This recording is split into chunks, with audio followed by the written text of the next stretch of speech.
saudar de forma muito carinhosa o ministro Gilmar, que essa semana foi agraciado com o título, e eu digo que não foi ele o agraciado, que foi agraciada foi a capital da República, com o título de cidadão brasiliense, e ele fez uma referência na sua fala muito importante, porque o momento do recebimento do título do ministro Gilmar casou exatamente com os 50 anos de vida dele nessa capital da República, e isso para nós é uma alegria muito grande, uma belíssima figura pública. Agradecer a todos os empresários aqui da capital e aqueles de fora, aqueles que nos assistem aí pelos canais, a imprensa como um todo, de forma muito carinhosa ao nosso querido Leonardo, do 247, que vem fazendo uma cobertura política aqui da nossa capital com muito êxito, com muito bem próximo realmente da cena política da nossa cidade. Os nossos políticos aqui presentes, e aí nós temos aí o André, recém-lançado candidato a deputado, é um promissor político que nós temos aqui, meu querido Paulo do BRB, que tem cumprido com galhardia a sua posição de presidente de banco, mas eu vou fugir um pouco do tema hoje, Dória, e eu vou tentar fazer um link com o que nós tivemos lá em Londres. Eu tive recentemente na LIDE lá em Londres, junto com diversos parceiros que estão aqui nesse evento, e naquele momento a gente tratava do ESG e da economia e a importância disso para a população. E eu fiz um relato lá ao longo dos meus 10 minutos de fala, colocando a evolução que nós tivemos na economia do Distrito Federal, onde nós tivemos a oportunidade, só relembrando alguns dados, de quase que mais do que duplicar o orçamento do Distrito Federal. Nós saímos de 30 e poucos milhões, fomos a 68 milhões de reais de orçamento e conseguimos aí multiplicar por mais de 20 a nossa capacidade de investimento no Distrito Federal. E fizemos toda uma explanação sobre o nosso cenário econômico e nossa perspectiva para 2025.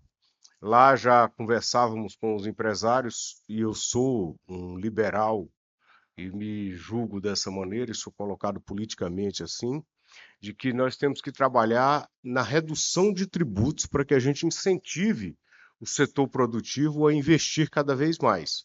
E ontem nós tivemos, a partir da conversa com os empresários que estavam lá do setor imobiliário, a redução do nosso imposto de transmissão aqui, que tinha sido elevado a 3% pelo governador anterior, e ontem a Câmara Legislativa diminuiu para 2% e para 1% para os imóveis novos. Isso vai incentivar o mercado imobiliário, vai gerar emprego, vai gerar renda e vai na linha daquilo que eu e o André Clemente, hoje nosso conselheiro do Tribunal de Contas, conversamos lá atrás quando assumimos a gestão em 2019, num momento de muita dificuldade. Nós já entramos acabando com alguns tributos que atrapalhavam a vida dos empresários da nossa capital.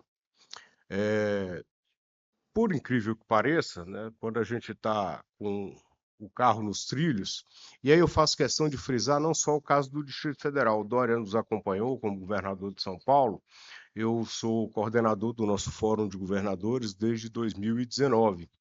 E isso, juntamente com a minha equipe, com o apoio do Paulo Henrique lá no BRB, a gente vem acompanhando a economia dos estados brasileiros como um todo e o desenvolvimento de cada um desses estados e o crescimento que tem sido proporcionado por esse grupo de governadores que foi eleito a partir de 2019 e que tem trabalhado com muita responsabilidade fiscal, trabalhado no ajuste das contas.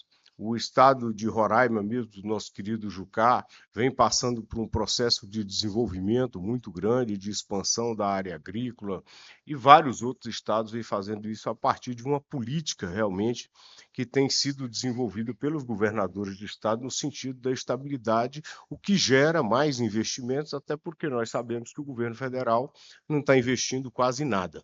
Infelizmente, não existem recursos, e aí eles estão trabalhando em cima desses pacotes econômicos para tentar gerar alguma forma de renda, ou pelo menos tentar cobrir o rombo que hoje é um dos maiores da história do país, né? Nós temos 80% do nosso PIB hoje comprometido com dívidas no Estado. E o governo federal não consegue se rearranjar dentro dessa cena econômica que eles estão vivendo. E saiu da cabeça, mais uma vez, de alguém muito iluminado, ou pouco iluminado do governo federal, a ideia de atrapalhar o Distrito Federal mais uma vez. Há 1 ano e 3 meses atrás, com o apoio da classe política do Distrito Federal, o Paulo sempre nos ajudando, da classe empresarial, dos sindicatos, nós vencemos essa batalha, com o apoio do nosso partido, do MDB, Jucá à frente nos ajudando. Nós vencemos essa batalha no Congresso Nacional, o Weber se lembra muito bem dessa batalha que foi no Senado, porque nós já havíamos perdido na Câmara dos Deputados, e nós conseguimos reverter esse quadro e mantivemos a correção do Fundo Constitucional na forma que está prevista na legislação originária, que vem ainda da época do presidente Fernando Henrique, e o ministro Gilmar fez referência ao presidente Fernando Henrique na sua fala essa semana, e é um político que nós temos que exaltar, pela competência, e aí eu digo sempre e reafirmo aquilo que foi dito pelo ministro Gilmar essa semana, a maior competência do ministro, do presidente Fernando Henrique, foi montar uma equipe de qualidade. Então, a produção legislativa daquele período foi uma produção muito responsável. E aí a gente tem que exaltar essa origem da lei que estabeleceu, da emenda constitucional e da lei que estabeleceu o Fundo Constitucional e a forma da sua correção, porque foi gerada dentro de um governo de responsabilidade fiscal, que foi exatamente o governo Fernando Henrique Cardoso. E aquela medida legislativa que foi adotada naquele momento deu a verdadeira independência do Distrito Federal, que a partir da Constituição de 88 ganhou a sua autonomia política, mas vivia até aquele momento de favores do governo federal. Então, era uma simbiose ali que tinha que ser mantida de qualquer maneira, porque senão a cidade não funcionava. Então, a verdadeira autonomia política da capital da República ela veio exatamente com a lei do Fundo Constitucional. E o que busca hoje esse mal iluminado à frente do governo federal? Ele simplesmente busca retroceder e colocar novamente, não os governos, mas a população do Distrito Federal a serviço do governo federal. Eles não conseguem admitir que a capital da República não seja submissa ao governo federal. E, mais uma vez, sem nenhuma espécie de diálogo, nem mesmo com a bancada deles aqui, do Distrito Federal, aparece aí do nada essa medida de novamente tentar podar o nosso fundo constitucional aqui da nossa capital. É uma medida totalmente absurda do ponto de vista legal, ela é absurda do ponto de vista financeiro e ela é absurda do ponto de vista conceitual, porque a comparação feita pelo ministro Fernando Haddad e por alguns da equipe econômica no que diz respeito aos fundos de desenvolvimento do Nordeste, da Amazônia e do Centro-Oeste, ela destoa totalmente da finalidade do Fundo Constitucional do Distrito Federal. Esses outros três que eu citei e que eu defendo, até porque morei no Nordeste e sei a importância desses fundos para o desenvolvimento regional, são fundos de desenvolvimento e de investimento para que essas regiões mais carentes possam ter uma sustentabilidade e possam gerar uma economia que gere emprego e renda em locais muitas vezes não pensados. Já o Fundo Constitucional e também o FND, o Fundef, são fundos de custeio. Isso tem que ser deixado bem claro. O Fundo Constitucional ele tem a finalidade de custear as forças de segurança, a educação e a saúde da capital da República. E essa característica do fundo é que traz essa necessidade da manutenção da sua forma de correção. Porque senão nós vamos ter aí um achatamento dessas categorias que são tão importantes. Ontem eu escutei uma fala do meu amigo e querido ministro Lewandowski, e ele falava ontem no Senado que mora em Brasília, e aí Dória ele fez até um, e aí o Dória Neto está aqui, acaba de chegar, o João, e agradecer bastante a sua presença, um jovem encantador. Ele falava que tem família em São Paulo e a dificuldade que é viver em São Paulo por conta da segurança e a tranquilidade com que ele circula pela capital da República. Isso é uma grande realidade para quem vive aqui e para quem visita a capital da República, que nós temos aqui políticos de toda a natureza que visitam, autoridades de todo o mundo que nos visitam e sabem o que a gente faz nessa questão da segurança do Distrito Federal. Para que vocês tenham uma ideia, só amanhã nós estaremos incorporando às forças de segurança do Distrito Federal 1.300 novos policiais militares para melhorar a segurança da população e todos que vêm à nossa capital. Ainda no mês passado, nomeamos 800 policiais civis e 400 policiais penais.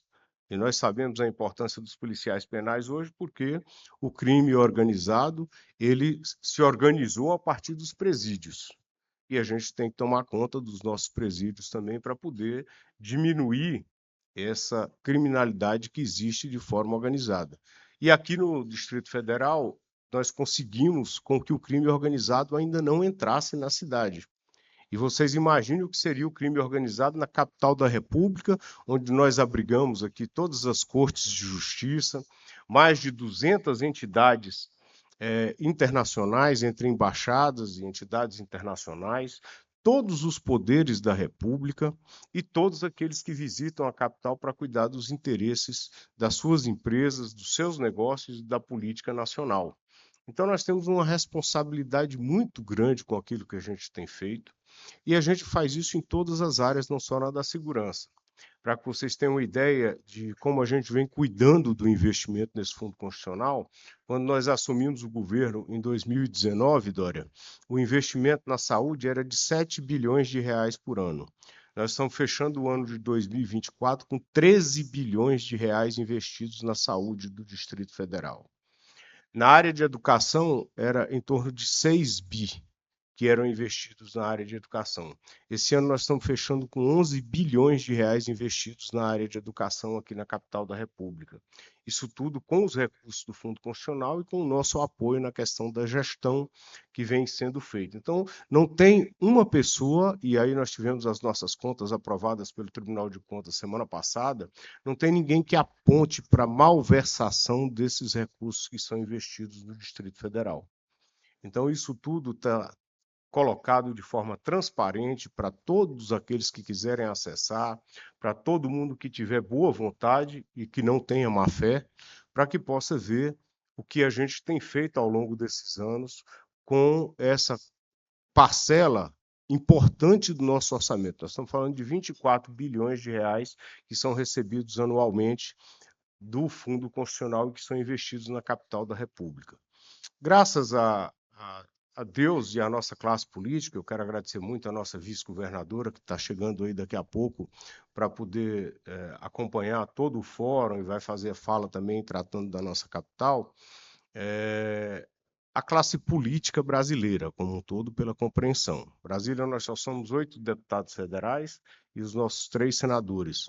Mas pela vivência aqui da capital, e a grande maioria vive há muitos anos, foram parlamentares, deputados federais, chegaram depois muitos ao Senado, como é o caso do Weber, e nós temos aqui um relacionamento muito bom com toda a classe política.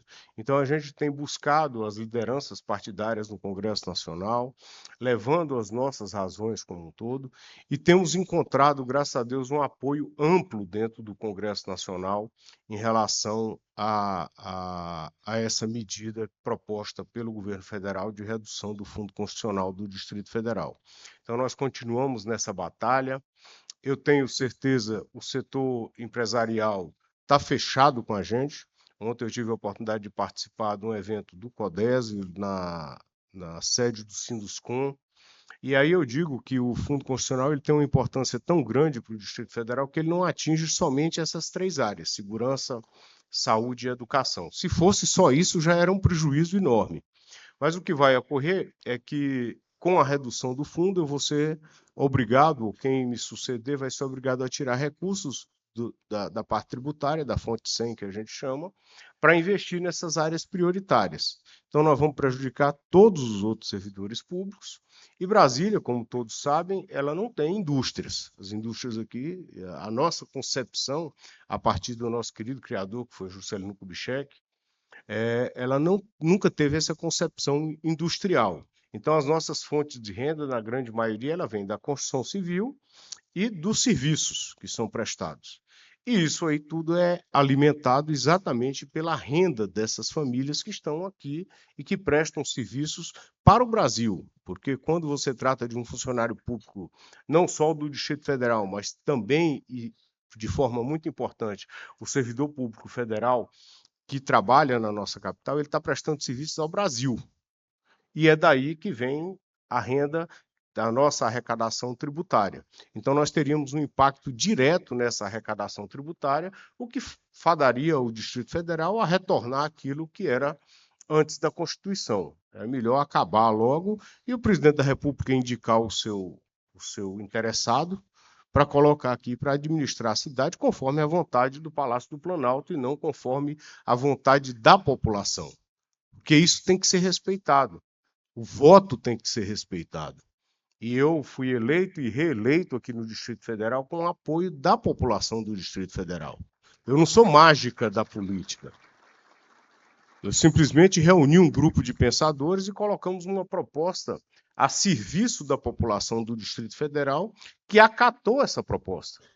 E isso tem que ser respeitado pelos políticos, independente da coloração da bandeira. É como eu respeito o presidente da República, que foi eleito. Ele é de esquerda, eu sou de centro-direita. Ele tem uma política voltada para um sentido, eu sou um político liberal, mas nós temos que nos respeitar, principalmente convivendo dentro do mesmo território. É isso que a gente vem buscando fazer. E eu quero aqui mais uma vez reforçar o pedido, não só à nossa classe empresarial aqui do Distrito Federal, à nossa classe política, mas todos aqueles que tiverem acesso, porque nós temos que manter a qualidade de vida e temos que manter a condição de ser a capital da República representativa de todos os brasileiros. Então eu agradeço muito, Dória, agradeço a todos aqui do LIDE por essa oportunidade que me foi dada. O Dória, ele é tão persistente, e eu gosto dessa característica dele, que eu estava com minha agenda simplesmente lotada, e a gente vinha conversando muito, eu e o Dória e o Leonardo, sobre a minha participação no fórum, e eu digo, ó, vai ser quase impossível. Mas aí tudo calhou que as coisas clarearam e eu estou aqui hoje com vocês, estou muito feliz. O Dória sabe do carinho que eu tenho por ele, por toda a família, por todos esses eventos. O Paulo sempre faz os eventos aqui do LIDE do Distrito Federal, o LIDE Mulher também, que é muito importante para nós todos. E eu sempre que posso, acho que esse ano acho que eu só faltei a um. Eu sempre estou presente para prestigiar, porque é um evento de pessoas que pensam. E é muito importante hoje, num país como o nosso, pessoas que gastam o seu tempo para pensar o país. Então, muito obrigado a todos vocês, que Deus abençoe. Um abraço, Zé Aparecido, está chegando ali agora. E eu quero dizer a todos vocês que contem com a nossa capital da República. Nós vamos receber sempre vocês aqui de braços abertos em todos os eventos e em todos os momentos. Deus abençoe a todos e tenham um excelente LIDE.